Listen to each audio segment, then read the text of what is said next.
குடும்ப நலம் என்ற தலைப்பில் அருட்தந்தை யோகிராஜ் வேதாத்ரி மகரிஷி அவர்கள் ஆலியாறு அருட்பெருஞ்சோதி நகரில் நடைபெற்ற மறைபொருள் விளக்க பயிற்சியில் ஆற்றிய உரை.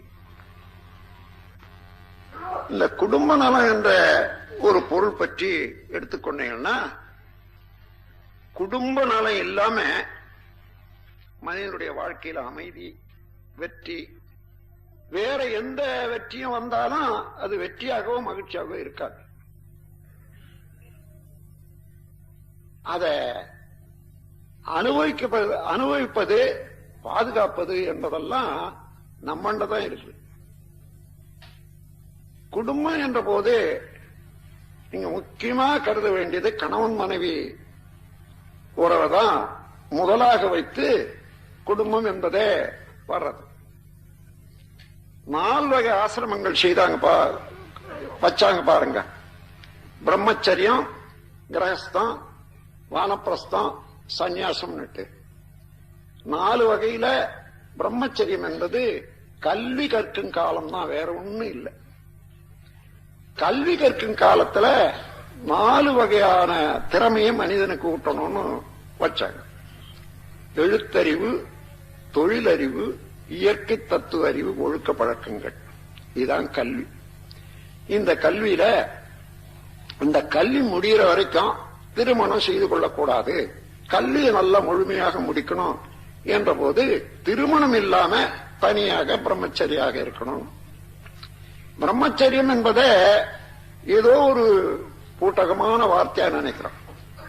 இயற்கை ஒட்டிய வாழ்வு, இயற்கையை உணர்ந்த வாழ்வு, அதாவது பிரம்மத்தை உணர்ந்த வாழ்வு, மெய்ப்பொருள் உணர்ந்த வாழ்வு, இதுதான் பிரம்மச்சரியம் என்பது. அப்ப எழுத்தறிவு, தொழிலறிவு, இயற்கை தத்துவ அறிவு என்ற போது தத்துவ அறிவுல பிரம்மச்சரியம் வந்துடுது. அதை அனுசரிச்சு வாழக்கூடிய வாழ்வு பிரம்மச்சரியம். அப்போ அதை தமிழ்ல நாம் மொழிபெயர்த்த போது அதுக்கு இளமை நோன்பு என்ற பெயர் கொடுத்து அதை எழுதிட்டு வரோம். நீங்க எங்க பார்த்தீங்கன்னாலும் அது இளமை நோன்புன்னு தான் வரும். அப்போ கிரகஸ்தம் என்பது இல்லறம்னு சொல்றோம். இந்த இல்லறத்துல கணவன் மனைவி உறவு மிக மிக மதிப்புடையது. அது சாதாரணமா ஏதோ ஒருவருக்கு ஒருவர் ஒத்துப்பட்டுட்டோன்றதா அல்ல. நீண்ட கால தொடராக வந்த வினைப்பயனாக நல்வினையானாலும் சரி, தீவினையானாலும் சரி, அதன் தொடர்பாக காலம் முழுவதும் அதை அனுபவித்துக் கொள்வதற்கு ஒரு தொடர்பு ஏற்படுது. இதை நல்வினை தொடர்பாகவே நாம் மாற்றிக்கொள்ளலாம். ஏதேனும் குற்றம் குறை இருந்தாலும் கூட ஒருவருக்கொருவர் உணர்ந்து ஒத்து போகக்கூடிய அளவுல என்ன வேணும் என்பதை நான் குறிப்பு கொடுத்திருக்கேன். Tolerance, adjustment and sacrifice. Tolerance என்ன? அதாவது சகிப்புத்தன்மை. ஏன்னா ஏதோ ஒண்ணு செய்யறாங்க, உங்களுக்கு பொருந்தாத இருக்கலாம், ஆனா அவங்களுக்கு திருப்தியா இருக்குது, பொருத்தமா இருக்கு, கணவனோ மனைவியோ. ஆனா உங்களுக்கு பொருத்தமா இல்ல அல்லது அந்த சமயத்துல இது தேவையா இல்லைன்றதுக்காக அவர்கள் பேர்ல எரிஞ்சு விடுறது, அதை தவறா செய்யறது என்று சொன்னா அங்க பொறுக்க முடியல என்றது அர்த்தம். அப்படி பிறர் கருத்தையும் செயலையும் பொறுக்க முடியலன்னா வெறுப்புணர்ச்சி ஏற்படும். அதனால டாலரன்ஸ் என்பது மிக முக்கியம். அட்ஜஸ்ட்மெண்ட். சில சமயத்துல கொஞ்சம் முன்ன பின்ன நீங்க 8 மணிக்கெல்லாம் உணவு வேணும்னு எதிர்பார்ப்பீங்க, 8:15 ஆயிடும் அல்லது 8:05 ஆகும்னு வச்சுங்க. அந்த டைமை கூட கொஞ்சம் கூட அதை அட்ஜஸ்ட் பண்ண முடியாத, 8 மணிக்கு போகணும் 8 மணிக்கு போகணும்னு துடிக்கிற மாதிரி அது அட்ஜஸ்ட்மெண்ட் இருந்ததுன்னா சரி, இன்னைக்கு நான் ஆபீஸுக்கு போனோம், இங்க சாப்பாடு ஆகல, அங்க போய் ஏதாவது நான் சாப்பிட்டுக்கிறேன் கேன்டீன்ல சொல்லிட்டு நாம் போலாம், அதுக்கு ஒண்ணு இல்லை. அதான் அட்ஜஸ்ட்மெண்ட். அப்புறம் சாக்ரிஃபைஸ். சில சமயத்துல எல்லாரையும் நம்முடைய கொள்கையை விட்டு கொடுத்து பிறருடைய நன்மைக்காக குடும்ப நன்றாக வேண்டியதான். இந்த 3ஐயும் நீங்க உணர்ந்து எந்த அளவுல நீங்க அதை பின்பற்றீங்களா, வாழ்க்கையில எந்த விதமான சிக்கலும் வரவே வராது. ஒருவருக்கு ஒரு உணர்ந்து.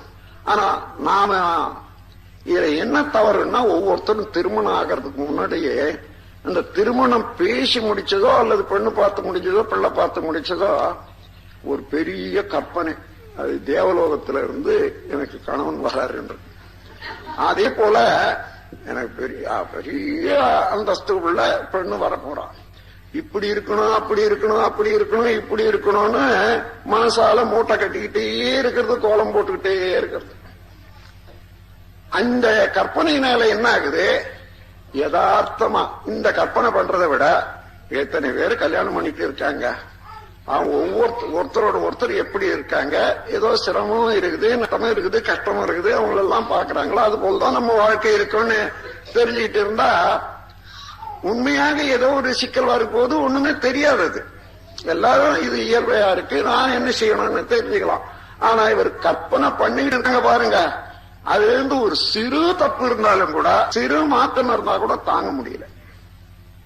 இதுல கணவருக்கு மனைவியும் மனைவி கணவனும் விட்டு கொடுக்கறதுனாலயோ அல்லது பொறுத்து போறதுனாலயோ இறங்கி போறதுனாலயோ எந்த விதமான குற்றமும் நட்டமும் உலகத்தில் இல்லவே இல்லை. கொடுத்து ஒத்து போய் அதை அட்ஜஸ்ட் பண்ணிட்டு போற போது ஒரு சிறு அளவுல தான் நீங்க விட்டு கொடுக்கறீங்க, அவனுடைய லாபம் ஆயுள் முழுவதும் லாபமாகவே இருக்கும். பிறருடைய விருப்பத்தை உணர்ந்து அதுக்கு தக்கவாறு நடந்து கொள்ளக்கூடிய மனப்பான்மை வேணும். இன்னும் ஒரு பெரிய பழக்கத்தை ஒட்டிய கருத்து உலகம் முழுவதும் இருக்கிறத பார்த்தேன். ஆண்கள் எல்லாம் பெண்களை இரண்டாம் தர குடிமக்களாகவே நினைக்கிறதே இந்த உலகம் முழுவதும் இருக்கிற வியாதி. எல்லாம் வல்ல இறைவனே எல்லாவற்றையும் படைத்து காக்கக்கூடிய ஆற்றல் இருந்த போதிலும் கூட உயிர்களை உற்பத்தி பண்ணக்கூடிய ஒரு பொறுப்பை பெண்கள் இடத்துல விட்டு வச்சிருக்கான் என்றதை நினைக்கிற போது அதை மதிக்க முடியாத அறிவு இருக்க முடியாது, போற்ற முடியாத அறிவு இருக்க முடியாது. ஏன்னா அதுதான் இயற்கையினுடைய பெருமையை. அப்படி உணரும் போது அத்தகைய பெண் குலத்துக்கு அவர்கள் உரிமை கேட்டுத்தான் ஆண்கள் உரிமை கொடுக்கணும்ன்றது அல்ல, எஞ்சி கேட்டு வாங்க வேண்டியதே இல்லை. இது ஆண் பிள்ளைகள் உணர்ந்து அவர்களுடைய உரிமையை அவர்கள் அனுபவிக்கிறதுக்கு எல்லா வகையிலையும் உதவியா இருக்கணும். இதுவரைக்கும் இந்த உலகம் மறந்துட்டு இருக்கிறதுனால குடும்பங்களில் சச்சரவு, இன்னும் கணவன் மனைவி உறவுல சச்சரவு, பிறக்கக்கூடிய குழந்தைகள் சரியா இருக்கிறது இல்ல, இன்னும் பல துன்பங்கள். அது மாத்திரமில்ல, இந்த உலகம் முழுக்க எடுத்துக்கொண்டா பாதி பெண்ணினம், பாதி பேரை அடுத்தபடியா வச்சுட்டு சமாதானம் எங்க இருந்து உலகத்துக்கு வரவே வராது. சமாதானம் என்றால் சமாசனம் என்றது அர்த்தம். சமாதானம், சமாதானம். அது நீங்க உங்க மனைவிக்கு கொடுக்க பிரியம் இல்லைன்னா, விட்டு கொடுக்க மனம் இல்லைன்னா இன்னும் வேற எப்படி பெற முடியும் சமாதானம்? வேற யாருக்கும் கொடுக்கலையே. அந்த அளவுல பெண்களுடைய உரிமையை ஒப்புக்கொண்டு இந்த உலகத்தினுடைய கல்ச்சரையே மாற்ற வேண்டிய அவசியம் உலக சமுதாய சேவா சங்கத்தை சார்ந்தது. அதுல சேர்ந்த எல்லா உறுப்பினர்களையும் சார்ந்தது. அதனால பெண்மைக்கு தக்க மதிப்பளித்து தாயாக இருக்கக்கூடிய ஒரு பெண் தான், மனைவியாக இருக்கக்கூடியது பெண்ணு, குழந்தைகளாக மக்களாக இருக்கக்கூடியவர்கள் பெண்கள். அவர்கள் மத்தியில வாழ்ந்து கொண்டிருக்கும். எல்லா வீரம் பேசலாம், ஆனா ஒரு நாளைக்கு ஆள் இல்லைன்னா சாப்பாட்டுக்கு போடுற துன்பமோ சங்கடமோ அப்பதான் தெரியும். அப்ப கூட ஏன் 4 நாள் நின்றுட்டு நான் அவஸ்தப்பட்டேன்னு தான் சொல்றோமே தவிர, அந்த அருமையை உணர்ந்து கொண்டு இனிமையாலும் நான் இன்னும் கொஞ்சம் மதிப்பு கொடுத்து இருக்கணும்ன்றதுக்கு வரல. அந்த மாற்றம் இனிமே, அதாவது ஆசிரியர் பயிற்சி எடுத்தவர்கள் உலகுக்கு வழிகாட்டியாக இருக்கணும் இல்லையா? முதல்ல இப்படி பெண்ணினத்துக்கு கொடுக்க வேண்டிய மதிப்பை நான் உணர்ந்து கொடுப்பேன். இங்க இருந்து எல்லாம் கேட்டுக்கிட்டே போறீங்க. அந்த அண்ணன் 4 பேர் போய் உட்கார்ந்துக்கிட்டு அவர் சொல்றாரு, அவர் தனியா இருக்கிறாரு, அவர் சொல்றபடியா விட்டா அப்படி ஏறி உட்கார்ந்து. அதல்ல உங்களை ஆராய வைக்கிறேன். நீங்க ஆராய்ச்சி செய்யுங்க. நீங்க நினைக்கிற மாதிரி நான் தனியா ஒன்றுமில்லாத இல்லை. நானும் குடும்பம் நடத்தி ஒரு பெண்ணுக்கு 2 பெண்ணை கல்யாணம் பண்ணி இப்பதான் 1.5 வருஷம் ஆச்சு. ஒரு அம்மையார், அதாவது இளையவர் போய் இப்ப பெரியவங்க இருக்காங்க. அவளுக்கு 72 வயசு. இப்போ இது வரையிலையும் எந்த அளவுல அவர்களுக்கு மதிப்பு கொடுத்து வர்றோம்ன்றத அங்க தெரிஞ்சவங்களுக்கு தெரியும், பழகினவங்களுக்கு தெரியும். ஆகையினால அந்த மாதிரி எல்லாரும் இருக்கணும். நாம் என்ன நினைக்கிறோமோ அதே போல அவங்க செய்யணும்னு நினைக்கிறத விட அவர்களுக்கு அறிவு இருக்கிறது, அவர்களுக்கு உரிமை இருக்குது, அவர்களுக்கு இன்னது செய்யணும் என்ற ஆசையும் இருக்கிறது, செய்யட்டுமே. அதற்கு மேல நம்முடைய ஆசையை தெரிவிச்சு நீங்க என்ன செய்யுங்கன்னு சொல்லலாம் இல்லையா? 80 விதமான நன்மைகள் உங்க விருப்பம் போல இருக்கும். ஒரு 4 செயல்கள் உங்கள் விருப்பத்துக்கு ஒத்து வராதா இருக்கலாம். அது தவறு என்று அல்ல, நீங்க அது சரின்னுட்டு தெரிஞ்சு கொள்ள முடியாத போது அது தவறுன்னு நினைக்கிறீங்க. இவைகளெல்லாம் சிந்திக்கும்படியாக இந்த நேரத்தில் உங்கள் மனதில் அந்த ஆராய்ச்சியை தூண்ட வேண்டியது என்னுடைய கடமை. உங்களுடைய குடும்பத்தில் மதிப்பளித்து இந்த ஒற்றுமையை வளர்த்துக் கொண்டீர்களேயானால் அப்பொழுதுதான் உங்களுடைய குழந்தைகள் உங்க சொல்ல கேட்கும், நல்ல குழந்தைகள் பிறக்கும், குடும்ப அமைதி இருக்கும். ஆபீஸுக்கு போனாலும் கூட குடும்பத்தில் இருக்கக்கூடிய அமைதி உங்களுக்கு காரியாலயத்தில் எந்த செயலையும் அமைதியாக செய்யவும் இனிமையாக அனுபவிக்க முடியும். அங்க குழப்பம் இருந்ததுன்னா என்ன ஆகும்னா, எந்த வேலை எவ்வளவுதான் பெரிய வேலையா உத்தியோகமா இருந்தாலும் சரி, இந்த குழப்பம் அங்க வெவ்வேறு வகையில எடுத்து காட்டி அது ஆபீஸ்ல இருக்கக்கூடிய உத்தியோகத்தை கூட பாதிக்கும்.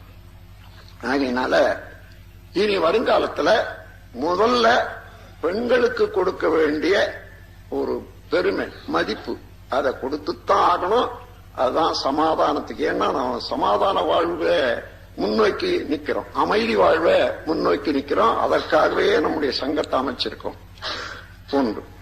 அதன் பிறகு குழந்தைகளை கூட அதட்டி அடிச்சு நாம் திருத்தி விட முடியாது. ஏனென்றால் குழந்தைகள் வேறு ஏறு இல்லை. அது ஒரு பழமொழி சொல்லுவாங்க, தாயை போல பிள்ளை, நூலை போல சேலைன்னு சொல்லுவாங்க. நீங்க பெற்றெடுத்த குழந்தைகள் உங்களுடைய தொடர் என்றதை மறக்கவே வேண்டாம். அப்போ அது செய்யக்கூடிய குற்றம், அது இது இதெல்லாம் நீங்க உள்ள அடங்கி வச்சதை இப்ப எடுத்து காட்டுது. அது தனியா வந்துடல. அப்போ ஓஹோ இதுதான் என்னுடைய வினை. ஒரு அன்பர் சொன்னாரு, அவருடைய மகன் ஒரு சந்தர்ப்பத்தில் கொஞ்ச நேரம் போடமுடன், அப்பொழுது அவருடைய மகனார் வயது வந்த பிள்ளை, திருமணம் எல்லாம் ஆயிருக்குது. ஏதோ ஒரு சண்டை வந்த போது தந்தைய காலாலே எட்டு உதச்சிட்டாரு. அம்மாவும் பார்த்துட்டு இருந்தாங்க. உடனே அந்த அம்மாவுக்கு இவருக்கு எவ்வளோ ஆழ்ந்த சிந்தனையில போயிட்டாரு, அடி வாங்கிட்டு. அந்த அம்மாவுக்கு பதட்டம் அதிகமாகி அவனை கண்ணாபின்னான்னு பேசி மனம் வருத்தம் தாங்க முடியாத அழுது அவங்க கஷ்டப்பட்டாங்க. அப்போ இவர் சொல்றாரு, இது அவனுக்கு வந்து பிரயோஜனம் இல்லை, என்னுடைய மகன் தானே, என்னண்ட இருந்தது அவன் அண்ட இப்ப துடித்து எழுந்து வருது. இப்ப நினைச்சு பாரு, ஒரு சில ஆண்டுகளுக்கு முன்னதாக அவனை பெறாத முன்னாடியே நீ ஏதோ ஒண்ணு சொன்ன, நான் பொறுத்து கொள்ள முடியாத ஒண்ணு எட்டி உதைச்சி விழ வச்சு இடுப்பு நோயோட 1 மாசம் இருந்தே இல்லையா? என் பிள்ளை எப்படி இருப்பான்? அன்னைக்கு ஒண்ணு தப்பில்லாத போது உன்னை உதைச்ச இப்ப வட்டி போட்டு எனக்கு வந்தது. அதான் அறிவு, அதான் அறிவு. அங்கதான் பொறுமை உறவு. இதே போல பல நிகழ்ச்சிகளை நாம் பார்த்திருக்கோம். பொறுமைனால அதை தாங்கிக் கொண்டவர்களுடைய உள்ளம் உயர்வது மாத்திரமல்ல, தவறு செய்தவர்களும் திருந்தி விடுவாங்க. அது சாக்ரட்டிஸ் என்ற ஒரு ஞானியாருடைய மனைவி கொஞ்சம் துடுக்கா பேசுவாங்களாம். ஏன்னா அவர் இளைஞர்கள் எல்லாம் கூட்டு வச்சு அடிக்கடி போதனைகள் செய்வது அவங்களுக்கு பிடிக்கிறது இல்லை. ஆளு வந்து உட்கார்ந்தா போதும் திட்ட ஆரம்பிச்சுக்குவாங்களாம். சோம்பேறி பசங்க எல்லாம் இங்க வந்துட்டானுங்க, இங்க ஒரு சோம்பேறி வீட்டை வச்சுக்கிட்டு நான் கட்டிட்டா வேற அப்படி இப்படின்னு பேசிக்கிட்டே இருப்பாங்களாம். அது பாட்டு பேசிட்டோன்னே இவரு டீச் பண்ணிட்டே இருப்பாரு. அதுக்கப்புறம் போயிடுவாங்க. இது நடந்துட்டே வந்த போது பல நாள் இந்த மாதிரி நடக்குது. ஒரு நாள் அந்த அம்மா பார்த்தா, இவன் தான் எவ்வளவு சொன்னாலும் உங்களுக்கு சொரணை இல்லைன்னு சொல்லி ஒரு தொட்டியில, அங்க எல்லாம் தண்ணி இருந்தா எப்படி இருக்கும் மேல நாட்டுல ஐஸ் தண்ணி மாதிரி இருக்கும், அந்த தொட்டியில தண்ணி எடுத்துட்டு வந்து விடுவிடுன்னு வந்து எல்லாரும் உட்கார்ந்து இருக்காங்க பக்கத்துல, இவர் தலையில அப்படியே கொட்டி விட்டாலாம். அப்படியே அழிச்சு விட்டுட்டு, இத்தனை நாள் வெறும் இடி இடிச்சுது, இன்னைக்கு மழையும் பொழிஞ்சிட்டு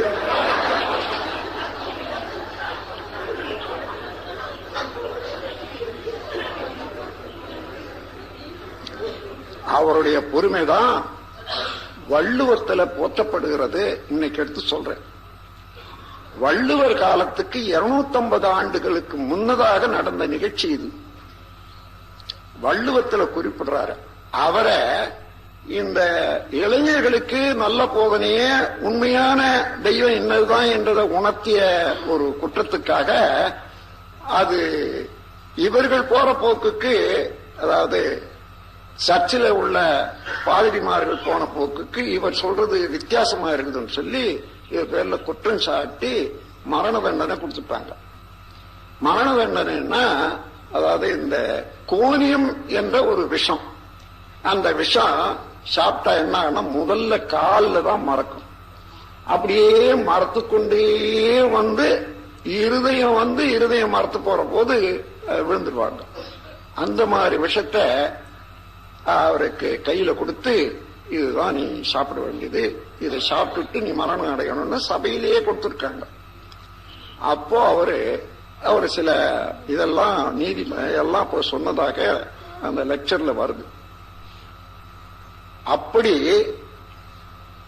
அப்ப கூட பாதியில வந்து இதோட கூட நிறுத்திக்கலாம், இனிமே நீ இந்த பிள்ளைகளுக்கு இந்த துர்போதனை செய்யறது இல்லைன்னு சொல்லுங்க, இதோட நிறுத்திடுங்க, நீங்க பழிச்சு போலாங்க. இல்ல முடியாதுன்னு சொல்லி கடைசி வரைக்கும் அதை சாப்பிட்டு இறந்து விட்டார். வள்ளுவர் குரல்ல பாருங்க, பெயக்கண்டும் நஞ்சுண்டு அமைவர் மயத்தக்க நாகரீகம் வேண்டுபவர். இதுதான் வள்ளுவர் குரல்ல அந்த கால செய்தி. எப்படியும் இந்தியா வரையில எட்டி உலகம் முழுவதும் எட்டி இருக்குது. அதை வச்சு இப்பேற்பட்ட மகான் அல்லவோ பொறுமையை சாதிக்க வல்லவர்.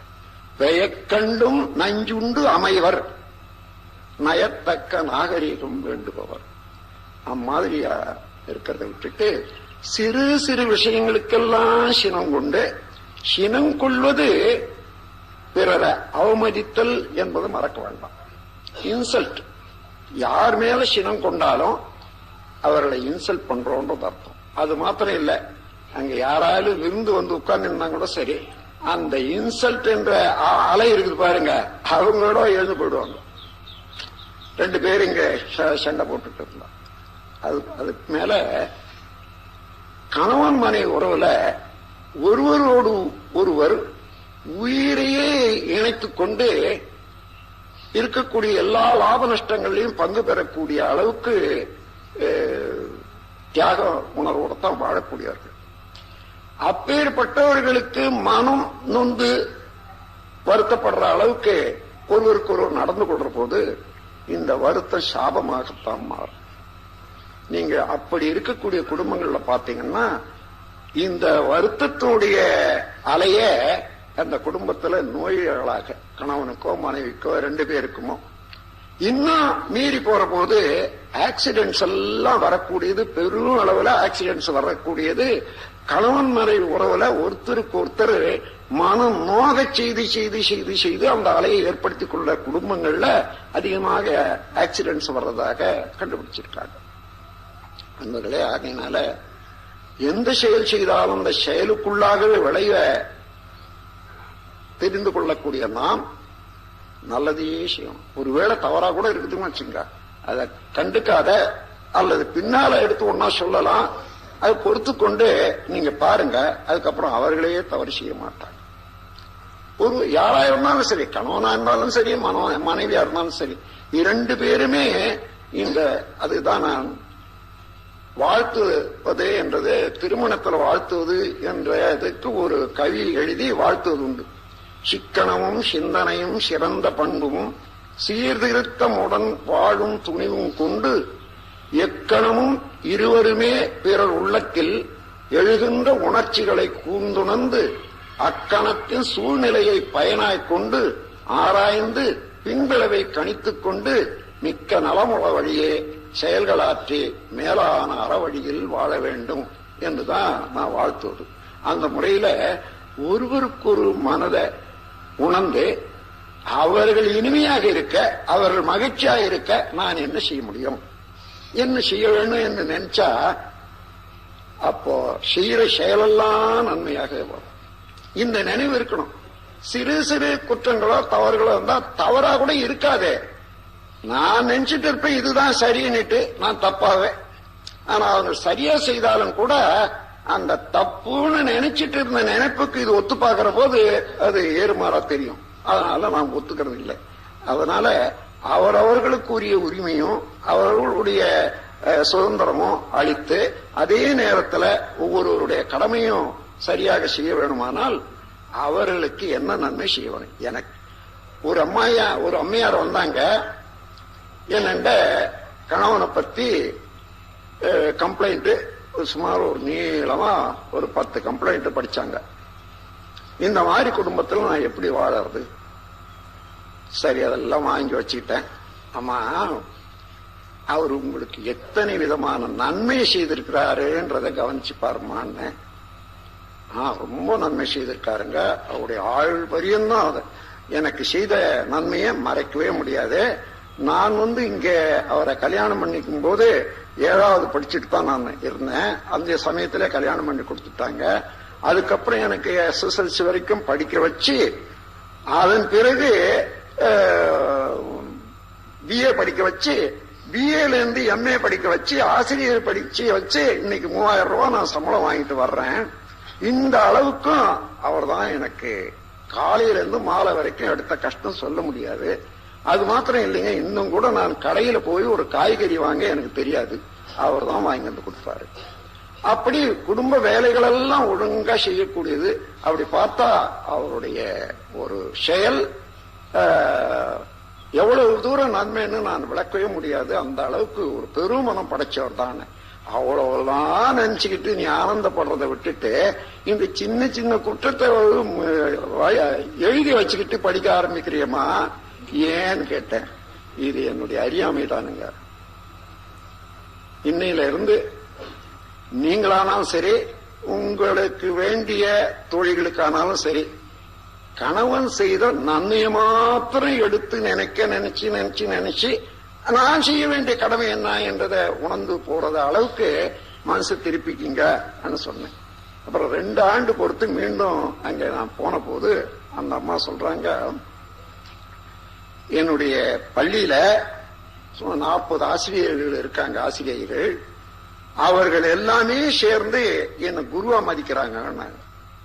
என்னமான ஒண்ணும் இல்லைங்க, நீங்க சொல்லி கொடுத்தீங்களா ஒரு மந்திரம், அதை மாத்திரம் தான் நான் சொல்லிக்கிட்டே இருக்கேன் அன்னையில இருந்து. என்னண்ட கம்ப்ளைண்ட் பண்ணுவாங்க, என்ன ஆம்படியா அப்படி, என்னுடைய ஆம்படியா அப்படின்னுட்டு. அதெல்லாம் வேணாம், இன்னையில இருந்து அதை விட்டுடுங்க. அவர் செய்த நன்மையே மாத்திரம் எண்ணி எண்ணி எண்ணி எண்ணி பாருங்க. எண்ணி எண்ணி பார்த்து அதற்காக வாழ்த்து கொண்டு இருக்குங்க, சரியாயிடும்னு சொல்றேன். அவன் 1 வாரம் பொறுத்து நீங்க சொன்னதாமா சரி சொல்றாங்க. அதுல இருந்து அந்த குழப்பங்கள் எல்லாம் போயிடுதுன்னு சொல்றாங்க. அதனால நாம் நன்மையும் தீமையும் தான் தர வருமே என்ற முறையில ஏதாயிலும் குழப்பம் இருக்குதுன்னா என்னுடைய தவறு என்ன என்றதை கண்டுபிடிங்க. அப்படி அவங்க தவறே இருந்தாலும் இதுவரையில கோபித்துக் கொண்டோ அல்லது இன்சல்ட் வார்த்தையை சொல்லியோ திருத்த முடியலன்னு தெரியுதா, மீண்டும் ஏன் அதை உபயோகப்படுத்தணும்? வாழ்த்திக் கொண்டு அதை பொறுத்து கொண்டு கொஞ்ச நாள் போனா அதுக்கப்புறம் எல்லாமே சரியா வந்துடும். வணங்கினவர்களுக்கு எல்லாருமே வணங்க வருவாங்க. ஆகையினால அந்த முறையை பின்பற்ற வேணும். ரெண்டாவது, நம்ம குடும்பங்கள்ல பிறரை பற்றி குறை சொல்றது என்றது, அதற்காக ஒரு 3 செய்திகளை கொடுத்திருக்கேன். அதாவது கமெண்ட், கமாண்ட், டிமாண்ட். இன்னைக்கு இந்த 3 ஓச்சிடுங்கன்றது. அதாவது கமெண்ட்னா பிறரை பற்றிய குறையெல்லாம் எடுத்து சொல்லி அவங்க இப்பேற்பட்டவங்க சொல்றது. அது ஒரு பழக்கம் சிலருக்கு. எல்லா வேலையும் விட்டுட்டு யாராயும் ஒருத்தரை பற்றி குற்றம் குறையெல்லாம் படிச்சு வச்சுக்கிட்டு இன்னொருத்தர் வந்தா அவங்களாண்ட அதை அப்படியே வரிசையா படிக்கிறது ஆனந்தமா. அதுதான் ஒரு பழக்கம். இது என்ன ஆகுதுன்னா ஒருத்தருக்கு ஒருத்தர் பலருக்கு இந்த விரோத மனப்பான்மையே உண்டு பண்ணிவிடும். அவன் கமாண்ட், யாராயிலும் என்னென்ன செய்துட்டு இருப்பாங்க, நான் போயிட்டே இருக்கக்கூடியவங்க கூட அங்க நின்று ஏன் அந்த மாதிரி செய்யற, நீ அந்த மாதிரி செய்யலாமே, அந்த மாதிரி செய், இந்த மாதிரி செய்யிட்டு ஒரு அதிகாரம் எப்பொழுது பார்த்தாலும் பிறர் பேர்ல அதிகாரம் பண்றதே அது ஒரு தனக்கு ஒரு உரிமை என்றதும் அந்த அகம்பாவத்துல எல்லாருக்கும் அது ஒரு பழக்கம் இருக்கு. அதனால கமாண்ட், இந்த கமாண்டும் ஒழிச்சுக்கணும்.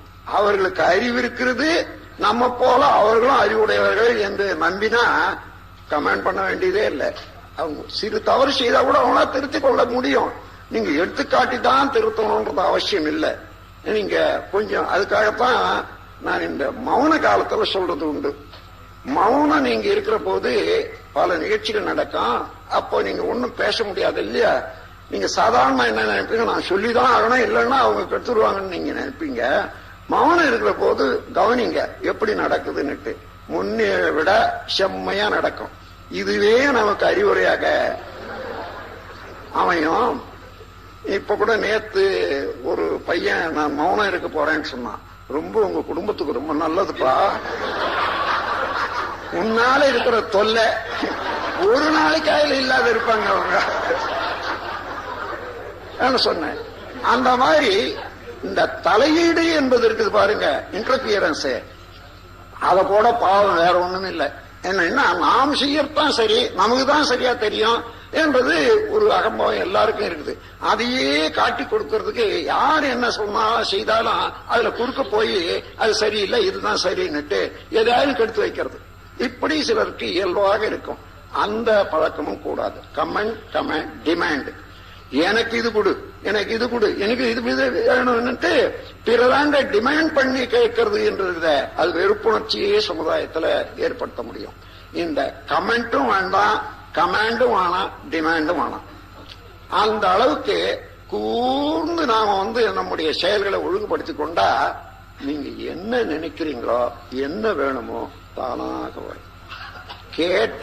கேட்டதுல கொஞ்சம் வரும், அதுக்கப்புறம் கொஞ்சம் வந்ததுல பெரும்பாலும் போயிடும் மறுபடியும். ஆனா கேட்காத இருந்தீங்க உங்களுக்கு வேண்டியதெல்லாம் வந்து கொண்டே இருக்கும். அந்த அளவுல ஒரு அமைதியும் மதிப்பும் பிறர் மேல வைக்கணும்னு சொன்னா அது குடும்பத்துல வைங்க. முதல்ல குடும்பத்திலேயே ஸ்டார்ட் பண்ணுங்க, அங்கேயே பழகி கொள்ளுங்க. எத்தனையோ பயிற்சிகள், யோக பயிற்சி இருக்கு பாருங்க. அந்த யோக பயிற்சியில சொல்லக்கூடிய சிறந்தவர்த்தல், பேராசை, கவலை ஒழித்தல் எல்லாமே குடும்பத்திலேயே பழகி கொள்ளுங்க. அங்க பழகி கொண்டு வெற்றி பெற்றா அது எங்க போனாலும் அதுவாகவே இருக்கும்.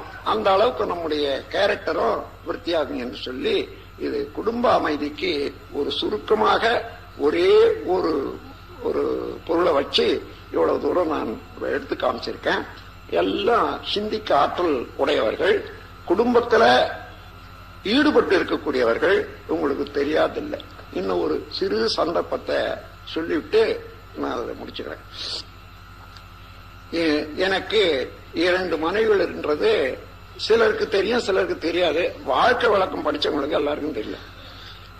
அப்போ ஒரு நாள் என்னாச்சு, இது சுமார் ஒரு 25 வருஷத்துக்கு முன்னதாக நடந்திருக்கும், அல்லது 30 வருஷத்துக்கு நான் வீட்டை விட்டு வெளியேறுவதற்கு முன்னதாக, அது வெளியேறுவதுன்னா நான் முழுமையாக என்னை இதுல அர்ப்பணித்துக் கொள்வதற்கு முன்னதாக. அப்போ நான் உட்கார்ந்து சாப்பிட உட்கார்ந்தேன். சாப்பாடு போட்டாங்க, எல்லாத்தையும் சாப்பிட்டுட்டு நான் எழுந்து வந்துட்டேன். அதுல என்னன்னா, எனக்கு பொதுவாக கூட்டு போட்டு முதல்ல கொஞ்சம் சாப்பிட்டுறது, அவ்வளவுதான் சாப்பாடு. கடைசியில மோர் வேணும்னா போட்டுவேன், இல்லைன்னா அதோட எழுந்துருவேன். இது கூட்டு பண்ணி வச்சாங்க, அதுல உப்பே போடல. அதனால நான் பார்த்தேன், சரி உப்பு போட மறந்துட்டாங்க போலது, பரவாயில்ல. இந்த மாதிரியான உப்பு இல்லாத ஒரு நாளைக்கு சாப்பிட்டு செய்தவர்களாண்ட சண்டை போடாதையோ அல்லது கோவப்படாதையோ இருக்கிறதுக்கு ஒரு நல்ல சான்ஸ் இன்னைக்குதான் இறைவன் நமக்கு கொடுத்திருக்காரு. இததான் இன்னைக்கு பயன்படுத்திக்கணும்னுட்டு மெதுவா அதை நல்லபடியா சாப்பிட்டுட்டேன். சாப்பிட்டுட்டு நான் எழுந்து உட்கார்ந்து கொண்டேன். ஒன்றுமே அதை காட்டிக்கொள்ளல. அதுக்கப்புறம் இவங்க 2 பேரும், அதன் பிறகு உட்கார்ந்து சாப்பிடுவாங்க. 2 பேரும் உட்கார்ந்தாங்க. வாயில கூட்டு எடுத்து வச்சாங்க, உப்பு இல்ல. இப்படி பாக்குறாங்க, அப்படி பாக்குறாங்க, ஒருத்தி பாக்குறா. ஏன் அக்கா நீ உப்பு போடலையான்னு கேட்டா, நீ தானே இங்க அடுப்பாண்ட இருந்த, நீ போட்டுட்டு இருப்பேன்னுட்டு நான் பார்த்து அப்புறம் இறக்கி வச்சேன்னு சொல்றாங்க அவங்க. நீ போட்டேன்னுட்டு நான் பார்த்தேன்னு சொல்றாங்க. சரி அப்படின்னா போச்சு. இப்ப மாமா உப்பே இல்லாத சாப்பிட்டு போனாங்களே, அது எப்படிதான் சாப்பிட்டாங்கன்னுட்டு 2 பேரும் உதிரிட்டு அங்கிருந்து நிக்கிறாங்க. என்ன, நீங்க அதை உப்பில்லாத அப்படியே சாப்பிட்டுட்டு மௌனமா இங்க உட்கார்ந்து இருக்கீங்களே, இதை விட எங்க 2 பேரையும் கூப்பிட்டு ஒரு அடி கொடுத்துட்டு இருந்தா எங்களுக்கு எவ்வளவு திருப்தியா இருக்கான். இப்ப நான் நினைச்சு அழும்படியா பண்ணிட்டீங்களே. இல்ல எனக்கு ஒரே ஒரு நாள் வாழ்க்கையில இந்த சந்தர்ப்பம் கிடைச்சது. இதுவரைக்கும் நீங்க இந்த மாதிரி செய்ததே இல்லை, செய்யவும் இல்லை. ஆனா இதை நான் பொறுத்து கொண்டு நான் சமாளிக்கிறேனா என்பதை காட்டுறது, அது பொறுமைக்கு வந்த ஒரு வெற்றி என்று கூறி, அது மாதிரி பொறுமையை சாதிக்கிறதுக்கு விழிப்பு நிலையோட மதிப்புணர்வோட இதை சாதித்துக் கொள்ளலாம். குடும்பத்துல பெரிய அதாவது சந்தர்ப்பம் நிறைய இருக்குது என்று கூறி இந்த உரையை முடிக்கிறேன். நீங்கள் அனைவரும் குடும்பத்தின் மதிப்புணர்ந்து பெண்மையினுடைய பெருமை உணர்ந்து நடந்து கொள்ள வேண்டும் என்று கேட்டுக்கொண்டு இந்த நிகழ்ச்சியை நான் முடிச்சு வைக்கிறேன். வாழ்க வளம்.